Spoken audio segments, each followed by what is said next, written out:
আসসালামু আলাইকুম। আশা করি সবাই ভালো আছেন। অনেক আজকে বিষয়টা হচ্ছে নির্বাচন কারা চায় না। নির্বাচন চায় না সেই সব দল যারা সারা দেশের চাঁদাবাজির ভাগ পায়। এই ধরেন গুলশানের যে আপনার গুলশানের চাঁদাবাজিটা করছে ছাত্র দলের একজন সমন্বয়। তো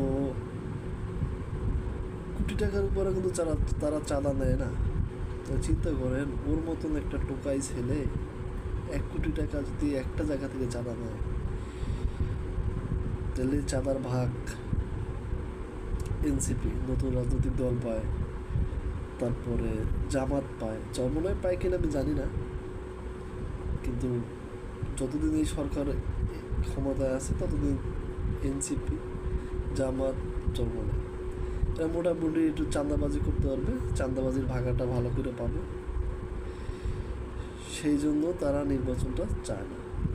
এখন বুঝতে তো কোনো কষ্ট নেই যে কারা নির্বাচন চায় না। নির্বাচন চায় না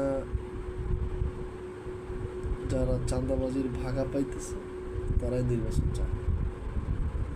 আর বিএনপি দেশের কথা চিন্তা করে সবসময় নির্বাচনের কথা বলতেছে, কারণ যে কোনো টাইমে দেশে একটা অরাজকতা সৃষ্টি হইতে পারে, একটা দুর্ঘটনা ঘটতে পারে, বহির্বিশ্বের যে কোনো একটা সমস্যা এই দেশে হইতে পারে। যেমন ভারত এই দেশের ভালো কোনো দিনই চায় না, আগামীতেও চাবে না, তারা একটা সমস্যা করতে পারে। এর জন্য একটা নির্বাচিত সরকার দেশে থাকলে দেশটা স্থিতিশীলতা থাকে এবং দেশের উন্নয়ন, কাজবাজ এবং সব কিছু বজায় থাকে। তো ইউনূস সরকারকে ব্যক্তিগতভাবে ইউনূস স্যারকে অনেক ভালো লাগতো, কিন্তু তার ইদানিং স্বজনপ্রীতি দেখা তার প্রতি থেকে মনটা উঠে গেছে একবার। দ্রুত একটা নির্বাচন দেওয়া উচিত ছিল এই সরকার। জনগণ অনেক বছর সুন্দর মতন মন খুলে ভোট দেয় না।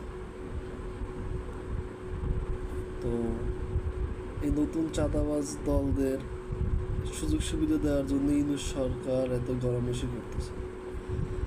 প্রতিটা মানুষেরই যার যার জায়গা থেকে অবশ্যই কথা বলা উচিত নির্বাচনের জন্য।